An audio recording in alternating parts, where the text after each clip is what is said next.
Hey guys, welcome back to my channel. If you are new here, my name is Ariana. I run an Instagram page called @the_sassy_scientist, and it is dedicated to mindset, mentorship, and resources for first generation women on their PhD journeys, such as myself. I recently did a presentation for my department because we host informal talks sort of weekly, and anyone's open to do them on almost any topic, whether it's your research or maybe you have some cool idea. So my cool idea, because it's such a interesting time in the world, was to do a presentation called Finding a New Normal, How to Take Back Control During an Uncertain Time. And I think this is something so many of us can relate to, with life being sort of on pause and definitely never going to be the same after this situation. So these are 5 ways you can find a new normal and take back control during an uncertain time. It's going to feel like I'm just throwing all this information at you that maybe you don't necessarily agree with, but I encourage you to take whatever resonates with you and leave the rest behind. So the number one thing to help you find a new normal during an uncertain time is to change your perspective. If you're a graduate student, I'm sure you had those moments when you were feeling overwhelmed, overworked, and all you really needed and wanted was a break. All you really wanted was a break from lab. You wanted time to do the things that made you happy. You wanted time to relax. And this is that guaranteed time. But I point out those previous moments because we took a lot for granted in our previous normal. We took meeting in groups, socializing in a packed office space, meeting face to face with people. Those are things that may or may not ever be the same, and things that we haven't experienced for maybe 3 months now. So to change your perspective, whatever it may be during this time, is to practice gratitude. And practicing gratitude can lead to it has a lot of benefits actually. It can help with your happiness, your life satisfaction, help improve your sleep and your interest in exercise, and even reduce symptoms of anxiety and depression. Amazing, right? There are studies on this. I can link them below if you would like, but you could also do a nice little PubMed search on these topics.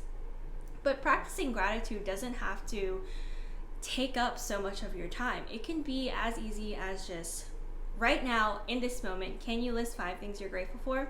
Pause the video right now, do a little gratitude list.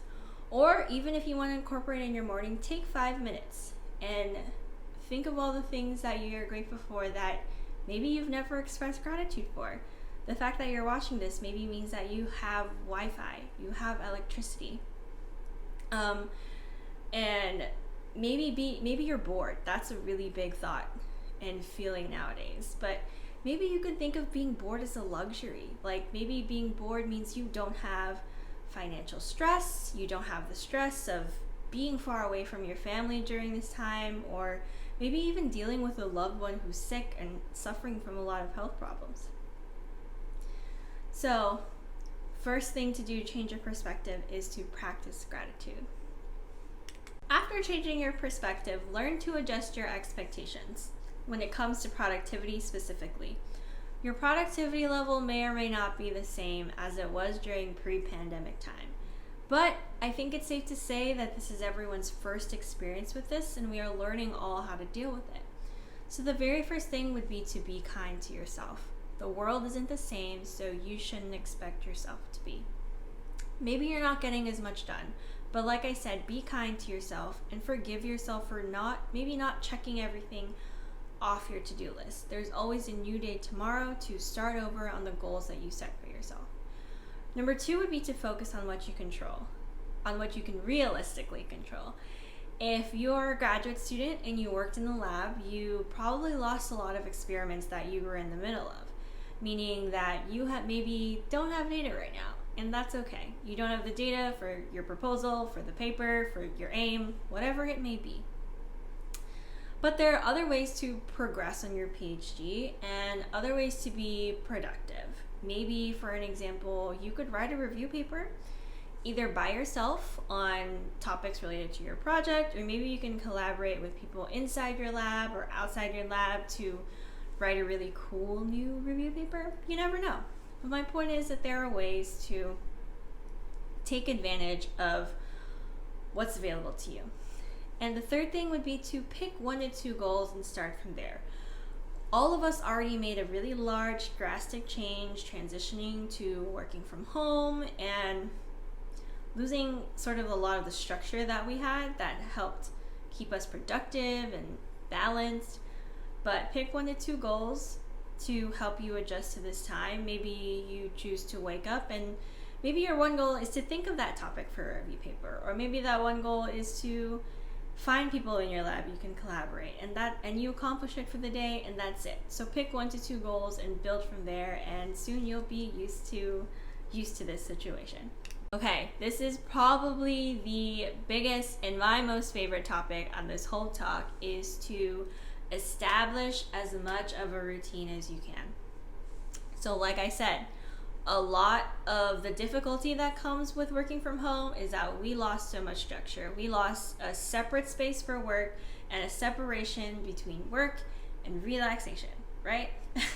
And it was a really hard adjustment, and it still is. But establishing as much of a routine as you can really help you determine those boundaries again.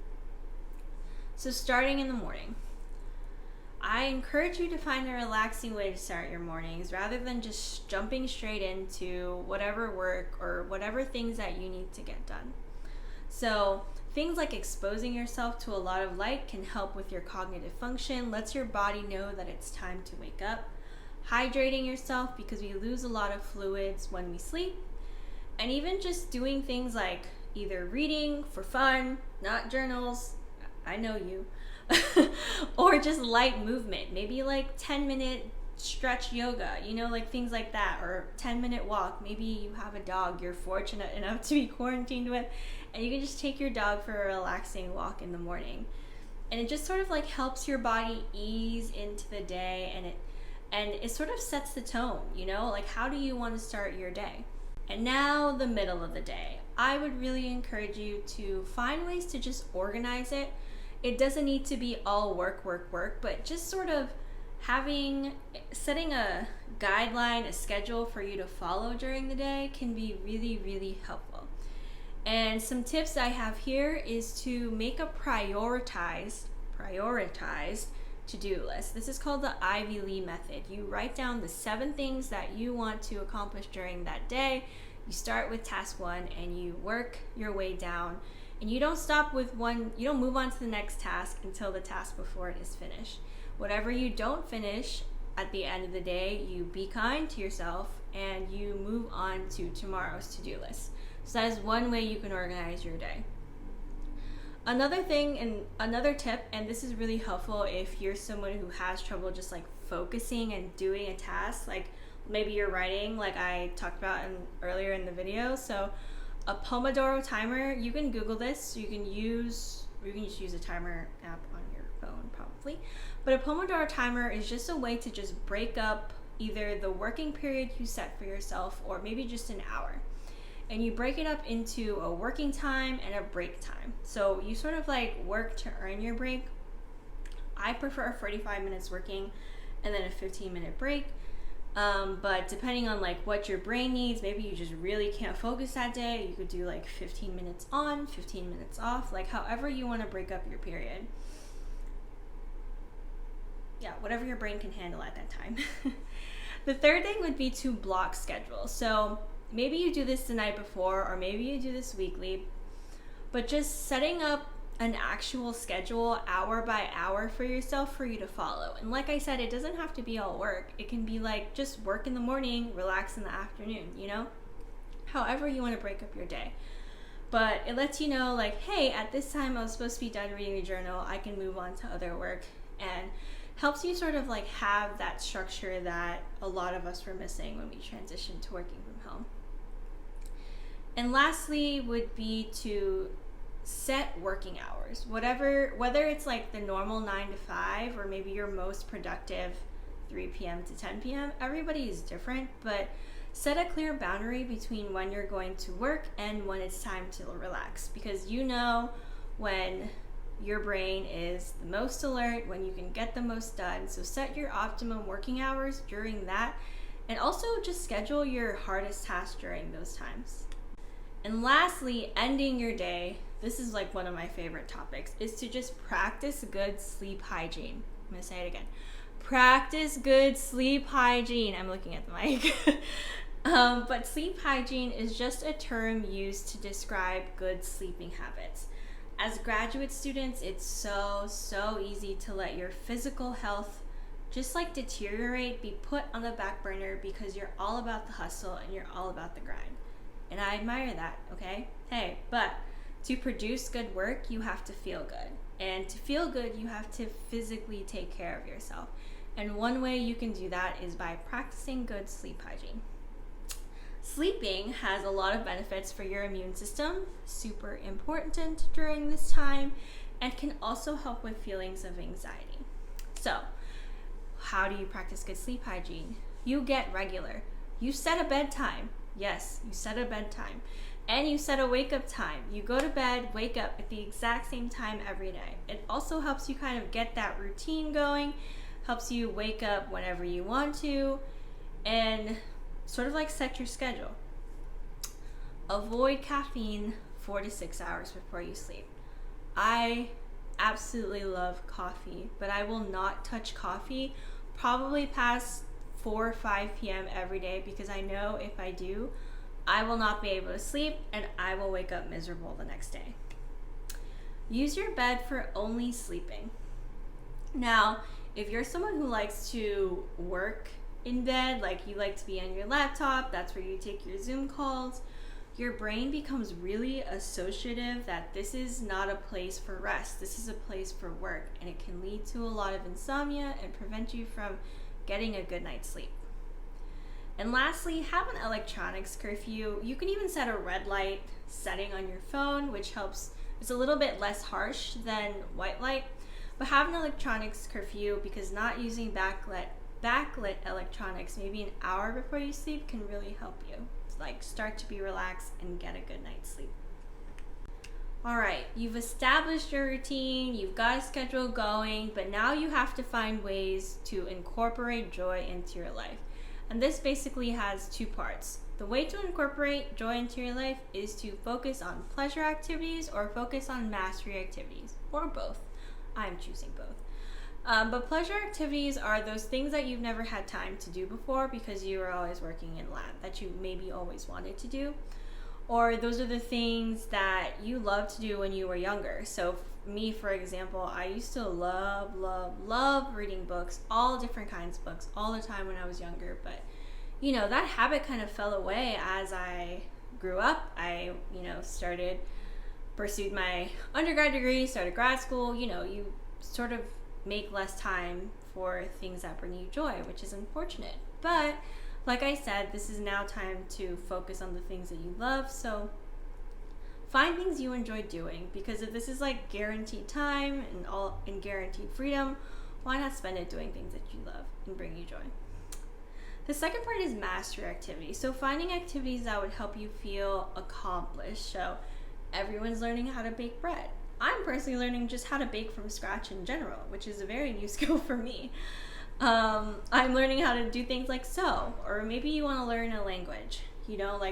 Again, you have total control over how you spend this extra time doing. So why not spend it on doing things that truly bring you joy? Okay, how to deal with stress. I know this is a really big one, but I am going to recommend 2 ways on how to deal with stress. So the number one thing would be to alter the amount of stress you're exposing yourself to. So how do you do this?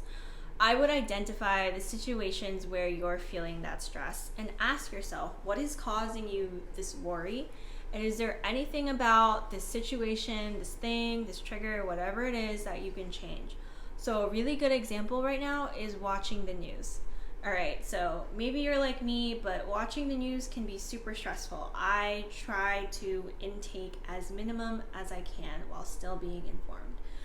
But if watching the news is what's stressing you out, you can either decrease your exposure to the news or maybe sandwich the bad content, which unfortunately there's a lot of right now, in between two pieces of good content. There's a lot of sources of good news. I personally like John Krasinski. He started a YouTube channel called Some Good News, and that is a really good source of like feel good information that can help you combat the stress that negative content may be bringing you. The next part is to find ways to cope. So typical reactions to stress are like anger, sadness, irritability, anxiety, and fear, and that can lead to a lot of unhealthy and maybe destructive behavior. But could you maybe alter these reactions and practices into something that could better serve you and fill your needs? So things like movement, like I said before, exercise obviously has a lot of benefits for dealing with stress, or maybe journaling, getting all your thoughts that are in your head onto paper and going one step further and asking yourself, so what am I going to do about it? And third, practicing gratitude, like I said before, helps reduce feelings of anxiety and fear. And then grounding. So you can Google this, but grounding is, there's sort of a set of techniques that are really helpful for getting yourself out of your head and just being more present in whatever situation you are. So they can be things as like counting backwards from 10, or listing sensations that you hear, you see that you may not normally notice on your everyday. And even things just like deep breathing, maybe for a few minutes, can just help you alleviate the feelings of stress that you may be feeling. So I'm not saying to ignore your stress. It's totally normal and healthy to have these feelings, especially at this time. But I want to point out that you can control how much you expose yourself to and how you deal with it. And that is a lot better than maybe just sitting there and letting the feelings cultivate. Alright, some key takeaways for this video is to focus on what you control. Hopefully I've pointed out a lot of situations where you didn't realize you had more control than you thought you did. And then just work on your perspective and your mindset. There's so much more to be grateful for in your life than you probably think there is. And then lastly, integrate a structure that works for you. I mean, I think when we all started working from home, it was a lot of like productivity, lose weight. Like, no, integrate a structure that works for you. Whatever you need to get done for the day, do it, and try to like prioritize taking care of yourself, or even just taking care of yourself and taking care of your loved ones during this time. Because if you take care of yourself, you feel good, and if you feel good, you produce good work. That's the end of my video. Please like and subscribe and comment one thing that you are going to change maybe in your daily life, starting tomorrow, starting today, whatever it may be. I'd love to hear it.